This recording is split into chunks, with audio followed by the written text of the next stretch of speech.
Hello, bachcho. Let's see the question. In the heart, as the action potential reaches the AV node from the SA node, there is a delay of the action potential. This delay is important because option A, it allows right artery to receive the blood from the vena cava. Option B, it allows artery to rest. Option C, it allows a stronger right atrial contraction. And option D, it allows ventricle to receive all the blood from the artery. देखो question में बोला है कि heart में जो action potential है वो AV node पे जैसे ही रीच करता है एसए नोड से तो उसमें डिले क्यों होता है।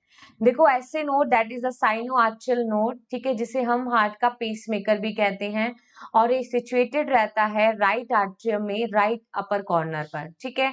और एसए नोड के अंदर जैसे ही कॉन्ट्रैक्शन होता है तो ऑरिकल्स में सिग्नल मिलते हैं जिसकी वजह से ऑरिकल में कॉन्ट्रैक्शन होगा और उसकी वजह से जो ब्लड है वो पंप किस में कर जाएगा, वेंट्रिकल्स के अंदर।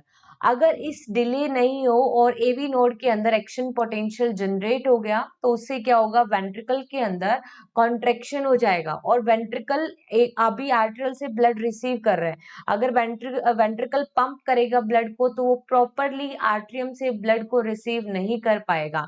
लेकिन अगर डिले होगा तो उस कंडीशन में क्या होगा कि जो वेंट्रिकल्स हैं वो आर्ट्रियम से ब्लड को रिसीव कर लेंगे, मैक्सिमम ब्लड को रिसीव कर सकते हैं, ठीक है। तो ये डिले होना इसलिए इंपॉर्टेंट है।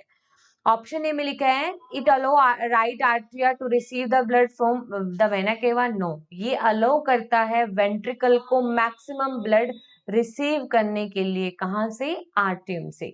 It allows atria to rest. No, rest condition के लिए भी नहीं। It allow a strong right atrial contraction. No.